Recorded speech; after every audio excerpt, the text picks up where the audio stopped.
What is the workforce demand? What are the research expenditures? What are the publications in those areas? So all of that is the foundation of it.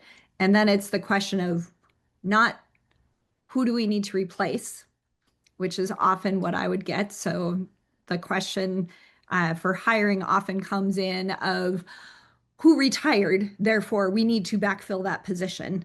And really the better question is what does the university need now to best serve students in our mission? It may not be replacing that position. We've often just replaced faculty lines one for one, almost as if the university isn't changing. Well, the university is changing, and our students are changing, and enrollment patterns change, and industries change.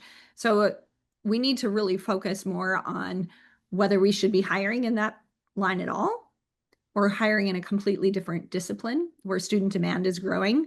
Maybe it's investing in advising or instructional design because we have more demand online and we need to launch more programs in that area and bring faculty to the place where they can teach online. That may be a better use of those dollars than replacing a faculty member in a particular unit.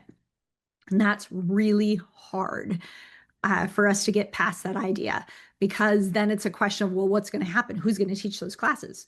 Well, we're going to have to make adjustments.